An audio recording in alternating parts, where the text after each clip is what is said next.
This is the last video on Aristotle, and it is all about his prime mover.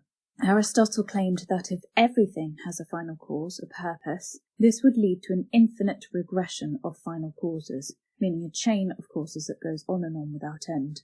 For example, walking being for the sake of health, this for the sake of happiness, happiness for the sake of something else, and so on, one thing always for the sake of another.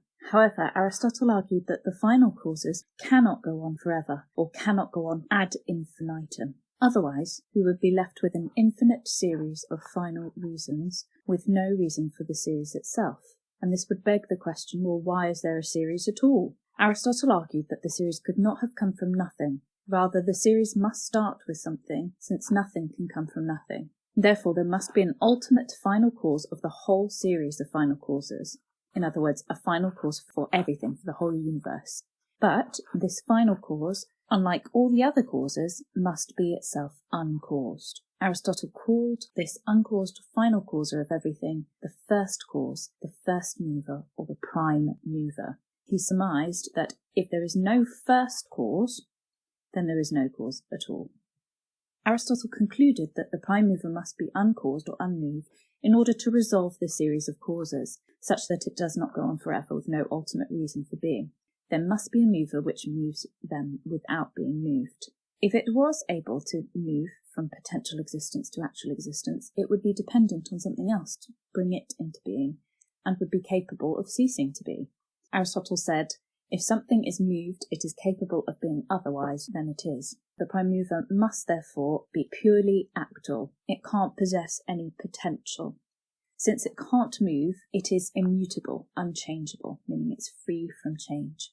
It must be perfect and remain so, not subject to corruption or to improvement, because these are both kinds of change, getting worse or getting better. The prime mover is transcendent. The prime mover must be able to move things without moving or changing itself, which moves while itself unmoved. Aristotle argued that it uniquely produces motion or moves other things by being loved. This is unlike all other things which are contingent and changeable. It draws or attracts things to itself through its perfection. The prime mover is impersonal and transcendent, as it does not act in the world. In other words, it is not immanent. Having no cause of its own and being unable to come from nothing, as previously argued, the prime mover must have an eternal existence. It must have always existed and always continue to exist. Stronger still, Aristotle argued that its existence must be necessary. In other words, it must exist. It cannot not exist. This is because it cannot be dependent on anything else for its existence. It has no contingency, Aristotle said. It exists, therefore, of necessity, as it can in no way be otherwise than it is. And lastly, Aristotle concluded that the prime mover must be pure thought.